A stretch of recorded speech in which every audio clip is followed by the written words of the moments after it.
This is the story of what is happening to the American small town in wartime. The town is being invaded. The invaders are not enemies, but friends. Americans, people from the farms, the mountains, the faraway cities and villages.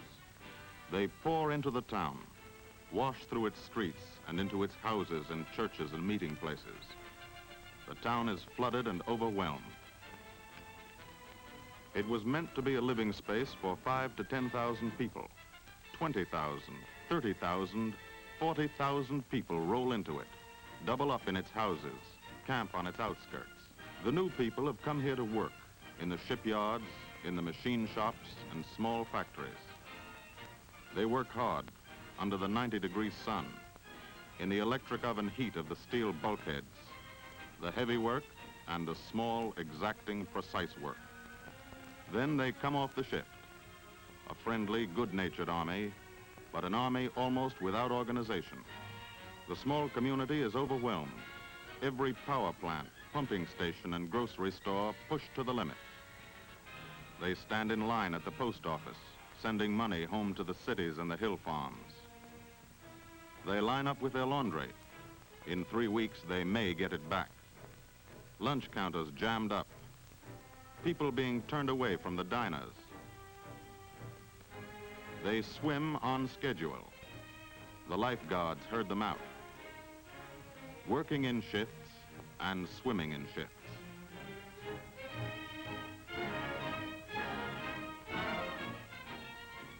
Some new housing has been put up. It's comfortable enough, but the people haven't been able to get together yet. They live in their separate cells. People need other people.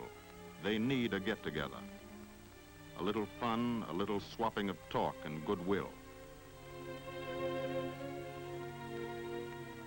They want to feel that they belong. The new community, the community of townspeople and new people, has not yet been built. The people must build it themselves, all the people. They jam into the juke joints, play pool when they'd rather be playing baseball. One shift and then another shift, with nothing much in between. Sometimes it gets to be too much. They decide to try another town.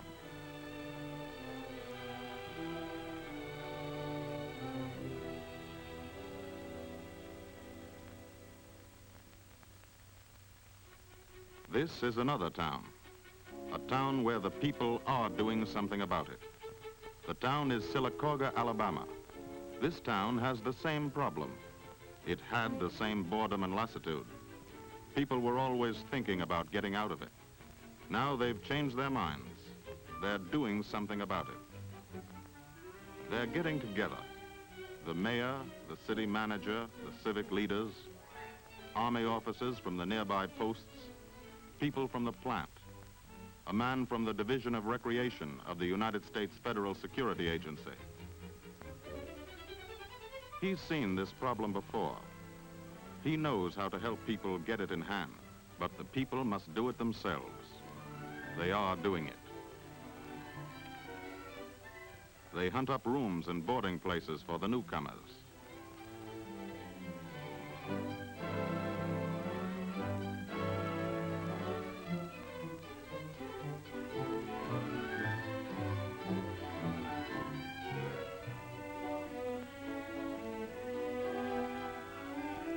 They hold a get-together at the church.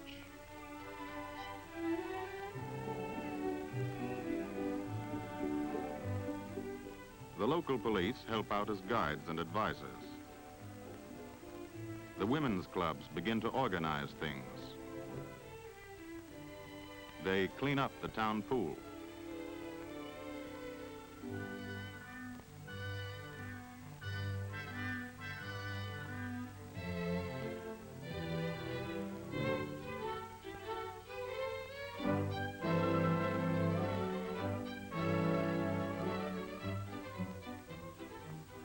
Tennis,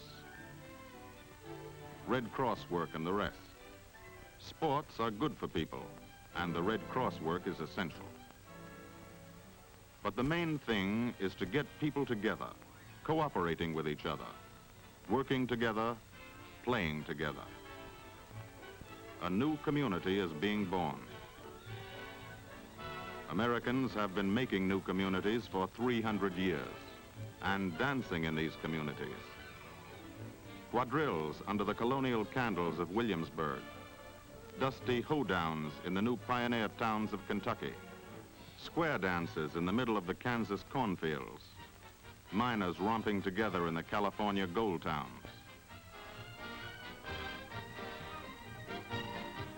Recreation hall games instead of shooting matches.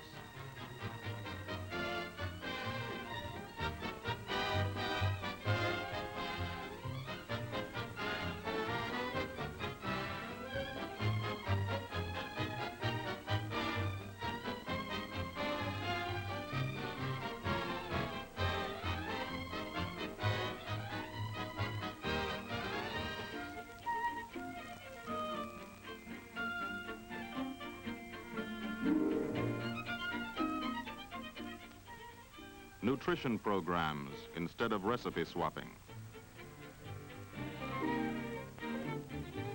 But the impulse is the same. The tradition is the same.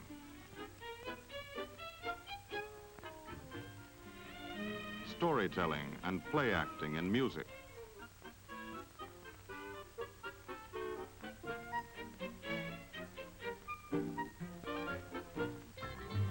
The Negro Boys and Girls Band.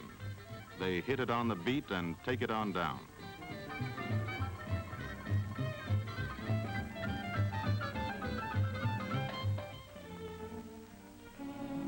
The children dancing and speaking pieces.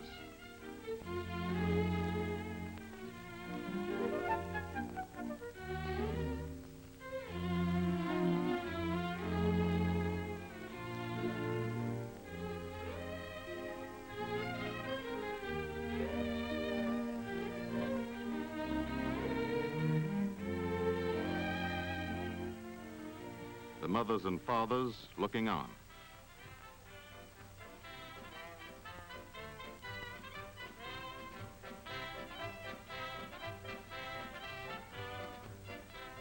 They remember the bond dances too. Davy Crockett and Abe Lincoln kicked their heels in these dances. The Americans haven't forgotten how. Pop Goes the Weasel and Turkey Wing and the Soldier's Reel.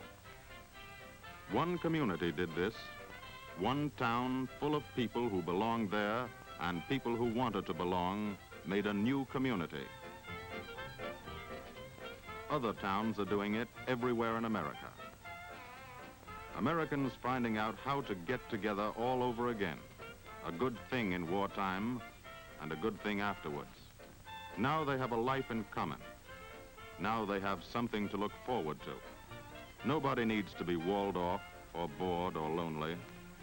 They go back to work. Every man on the shift is a neighbor and a friend. Every man on the shift knows that he belongs.